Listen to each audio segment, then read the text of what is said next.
Bonjour à tous, bienvenue dans notre podcast Mentor You Studio.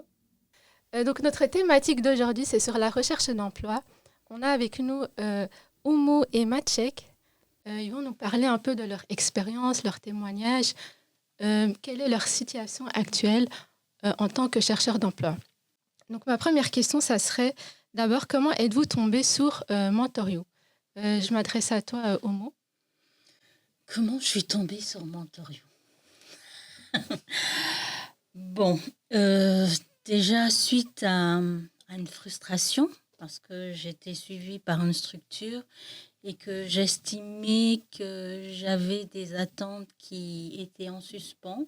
Donc j'ai fait des recherches et je suis tombée sur Mentor You. Je me suis inscrite et j'ai attendu qu'on me rappelle. Voilà. Parfait. Et toi, Maciek? Comment j'ai rencontré Mentor You? Par l'attente, bien sûr, il fallait que je fasse aussi mes premières recherches, mais c'était plus que je suis sorti de chez moi pour rencontrer Bosser Formation, et c'est comme ça que j'ai rencontré l'établissement Mentor You, qui m'a permis de rencontrer ces personnes et d'être ici avec eux et avoir mon premier coach, ici, il n'y a pas longtemps en plus. Et quelle était ta situation juste avant d'avoir trouvé Mentor You? Comment ça se passait au niveau de tes recherches d'emploi? Tragique, frustrant, comédie, on peut dire ça. C'était dur, quoi. Première expérience, je me suis inscrit à Acteris.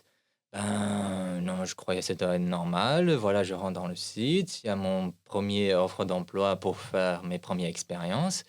Mais rien de plus. Bredouille, la boue, il faut se démerder.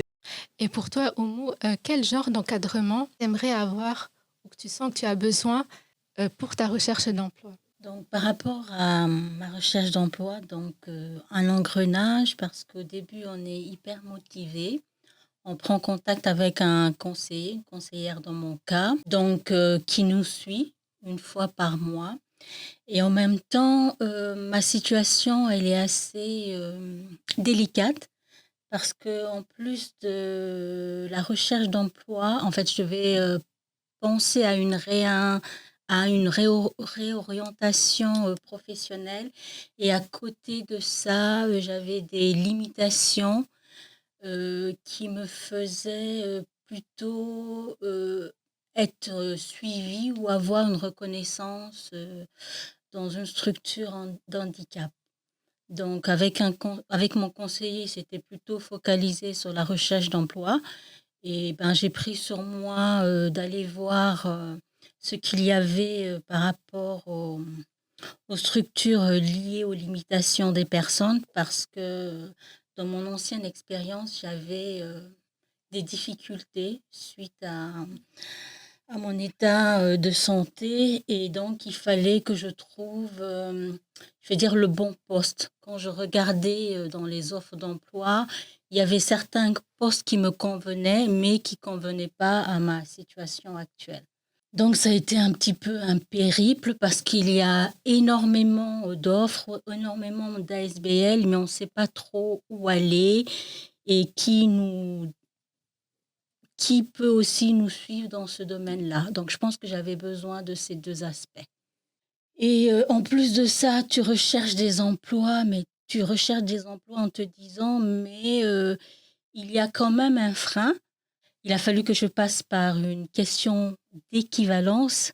Et ça aussi, c'est une étape qui m'a beaucoup frustrée parce que c'est hyper long, hyper fatigant. Donc, je voulais déjà un poste qui était en attente, moi, avec mes compétences, mais donc, parce que l'employeur, il va se dire, elle a des diplômes d'ailleurs, mais est-ce que c'est valable au jour d'aujourd'hui ici en Belgique? Donc ça, c'est une question que je me suis énormément posée. Et moi, comme je disais, j'ai un parcours hyper atypique et je ne voulais pas faire... en fait, je ne pouvais pas m'engager dans la voie dans laquelle j'étais. Et donc, c'était aussi pénible pour moi parce que je ne savais pas trop où aller, comment aller, que faire. Donc, c'est une situation assez tortureuse. et qui, à un moment donné, bouffe l'être humain, on se retrouve aussi dans un certain isolement qui est assez compliqué aussi. Maciek, comment rebondir à cet isolement en fait? Ben, rebondir à ça, c'est pas facile. Il doit avoir vraiment du courage et de l'audace quand même. À plus de s'adapter à cet enfermement, je pourrais dire qu'à chaque fois ça pourrit la vie, ça commence à repourrir et ça s'accumule. De sortir, ben, entre autres, j'ai pris un choix, comme l'exemple que j'ai fait, comment j'ai rencontré Matériaux. J'ai vu Bruxelles Formation. Il fallait vraiment que je sorte du confort de dire, voilà, si j'ai rien, j'ai rien. Si j'ai quelque chose, au moins, je suis bénéfice de quelque chose que j'ai rencontré en moins des personnes et des informations, comme l'exemple de Bruxelles Formation, que je peux rechercher sur le thème des formations comme informatique, électronique, qui est mon projet de 1 pour avoir le travail dans cette direction. Et c'est comme ça que Matériaux et la suite qui continuait, de dire voilà, j'ai trouvé ça, où je vais aller à la suite. Ben, je cherche après, c'était Cité des métiers. Cité des métiers, j'ai découvert You Discovery, entre autres, c'est pour les jeunes de moins de 20, 20 ans à 30 ans, quelque chose comme ça, pour les jeunes 18 à 30 ans. Et entre autres, il te propose d'aller dans une entreprise d'une semaine et de voir la vie réelle dans une entreprise avec une personne qui te guidera et t'expliquera comment est dans ce métier, quoi, entre autres. Alors, je suis aussi inscrit dessus. J'attends la réponse. Mais c'est vrai que sans ça, de prendre un choix, c'est vrai que j'aurais jamais découvert, quoi, entre autres. Alors, Donc la motivation joue beaucoup aussi. bah oui, bah, c'est un peu le jeu. Si tu fais rien, bah t'as rien. Si au moins tu sors et tu recherches, bah tu découvres bien plus que tu veux savoir. Et entre autres, même bien plus encore, s'il veut vraiment s'intéresser à quelque chose d'autre. Peut-être s'orienter, peut-être c'est aussi un choix. Maciek, c'est quoi pour toi l'accompagnement idéal pour pour un chercheur d'emploi? Idéal, ben, ce serait de un, parler avec la personne. Parce que seulement faire un entretien d'une heure qui focalise seulement sur le papier, en remplissant en sorte un CV informatique qui dit voilà, tu es compétent à ça, tu es disponible à cette heure-ci, à cette heure-ci, voilà, tu es chômeur et j'en passe les détails. C'est le contact humain que je trouve qui me manquant, quoi. Donc quand tu m'as parlé d'un accompagnement idéal, est-ce que c'est plutôt comme un mentorat, donc une relation entre mentor et mentee? Oui, aussi. C'est enfin agréable d'avoir une personne qui écoute, enfin, entre autres, qui l'écoute. De dire, voilà, on comprend, on va en parler et on point, il y a une discussion. Parce que c'est vrai, avec les entretiens, c'est entre autres, on écoute, on note et après, on prend un rendez-vous, quoi. Alors, on ne sait pas après, c'est quoi la suite. Effectivement. Ici, enfin, il y a une écoute, on parle avec la personne, quoi. C'est Et ça, c'est un encadrement hyper personnalisé aussi d'un aussi, côté. Tout à fait, parce que souvent, après, au prochain entretien, je vais dire, ton conseiller ne retient plus la moitié de ce que tu lui as dit. C'est vrai. c'est l'ordinateur qui retient, c'est tout. Et c'est- Mais la relation avec un mentorat, ce qui est intéressant, c'est qu'a priori, on nous a demandé quelles sont vos attentes, quel genre de mentor vous voulez. Donc, c'était un petit peu compliqué, mais après, on a dit exactement ce qu'on attendait. Et pour la suite, je ne dis pas que le mentor qu'on a en face de nous a coché toutes les cases, mais ce qui est important et que je retiens, c'est déjà la relation humaine.